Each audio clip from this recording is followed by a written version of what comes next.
the allegedly molested children were drilled for so long by their parents in regard to their mendacious stories, until they finally deluded themselves that the lies were true and asserted that they had been sexually abused. But such abuses have never occurred, as I was able to unequivocally clear up, because, above all, Michael Jackson loved children and would have never done anything to them like that. He himself had never experienced a real childhood, rather he was irresponsibly forced to give it up by his father on account of music, singing and success.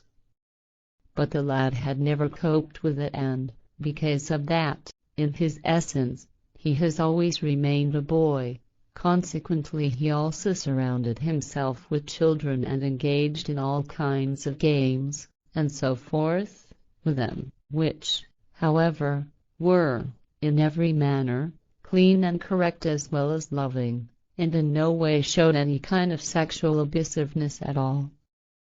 The man, Jackson, has, in his essence, remained a boy, very sensitive, kind and, additionally, living dreamily in his own strange world, which did not, respectively, only in a few small parts, coincide with reality. Unfortunately, his funeral will be made into a monstrous spectacle, which corresponds to a glorification. Billy says, "Your explanation pleases me, even if, in its entirety, it deals with a sad case and also arouses grief in relation to his death. I can imagine that very many humans will honestly grieve for him, because his music and his singing were good, even if it did deal with pop. This is in opposition to other types of pop, which, for years and up to the present day, are quite the usual thing and are truly nothing other than a monstrous dis-harmonic screeching, wailing and howling, compared to which the howling of wolves sounds positively harmonic." Ptaah says, "You have said that very well, because, as a rule, nowadays, that which the young earth humans designate as music and singing, and to which the youth are frenetically devoted, no longer contains any kind of harmony.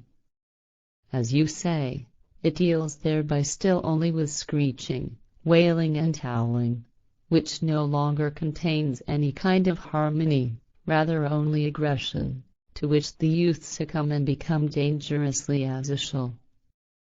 In that way certain youth become furious destroyers of human acquisitions as well as degenerates, who, unscrupulously, and full of hate and as a result of naked lust and willfulness, and so forth, endanger their fellow men, or even seriously injure them, bash them to the point of making them handicapped, or kill them. Actually, in this regard, a very great part is based in the forms which are called singing and music, whereby the discordant pop and similar forms basically promote in the youth aggression, asocial behavior, a lack of responsibility, a lack of virtue, and hate, and so forth. Through these forms of screeching, wailing and howling, as you say, which today is called singing and music, the earth humans, especially the children and youth, lose, more and more, the respect for societal norms, virtues, and that which is upright. Principally, many youth, who have not enjoyed an appropriate upbringing, and are thereby already inclined towards asocial degenerations, allow themselves thereby, more than ever, to be reshaped into that which is evil and bad, out of which arises contempt for humans, for the law and for order. Factors, out of which also racism, extremism, radicalism and terrorism arise. Arising, on the other hand, from the aforementioned so-called music and the melodic screeching, however, is also the opposite, namely, that the youth are misled, by religious people and other sectarians, into becoming believers in religion and God as the result of the delight which has overcome them. Consequently, they become believers in the God delusion, as you pointedly mention in your new book. Truly harmonic singing and harmonic music is created only very rarely, and if so, then only by older humans and interpreters who are still devoted to the truly harmonic sounds and consequently also have a corresponding lifestyle. The end.